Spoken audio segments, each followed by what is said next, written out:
Hello dear students, इस video में बच्चों हम कारक के बारे में पढ़ेंगे। कारक या केस, इसको क्या मतलब होता है।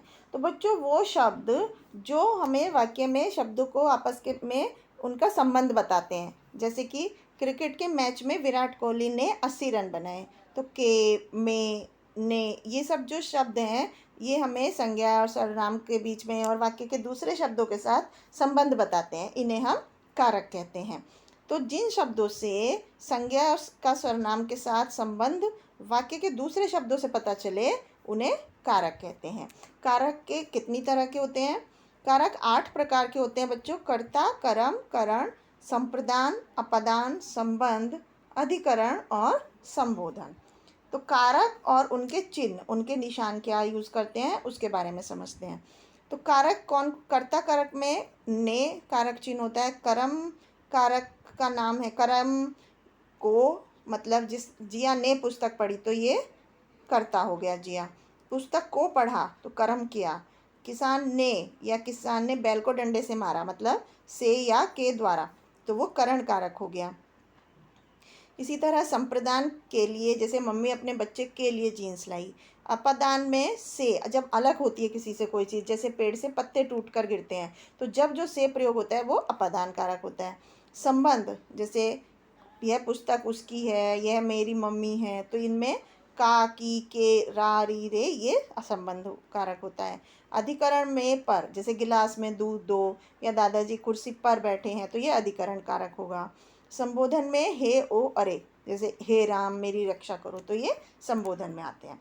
तो बच्चों क्या क्या चीज़ें पढ़ी कि संज्ञा या सर्वनाम के जिस रूप से उसका संबंध क्रिया के साथ पता चले या वाक्य के जो दूसरे शब्द हैं उनके साथ संबंध पता चले उसे कारक कहते हैं। और कारक चिन्हों को परसर्ग भी कहते हैं।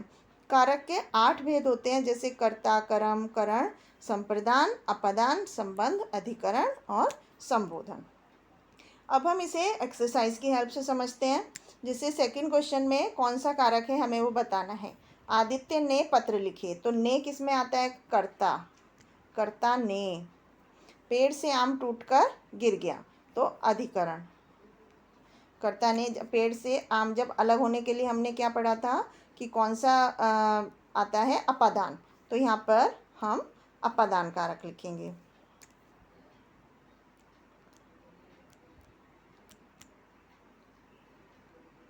इसी तरह से बाकी के सेंटेंस में भी हम कारक का नाम लिखेंगे। इसके बाद अगले प्रश्न में हमें कारक को उसके चिन्ह से मिलाना है। जैसे कर्ता ने, कर्म को, संबोधन हे, ओ, अरे। इस तरह से हमें बाकी के भी सेंटेंस वर्ड को मिला सकते हैं कारक को। अब कारक चिन्हों से रिक्त स्थान भरने हैं। जैसे नदियों में पानी बह रहा है, बंदर पेड़ पर बैठे हैं, अपूर्व रेल से दिल्ली गया, अंकिता अपनी मम्मी के लिए उपहार लाई। तो इस तरह से हम यहाँ पर कारक चिन्ह प्रयोग कर सकते हैं।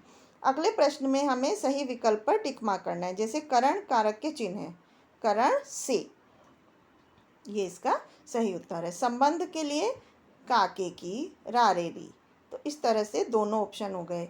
हे ईश्वर, ये कौन सा है? संबोधन हे, ओ, अरे।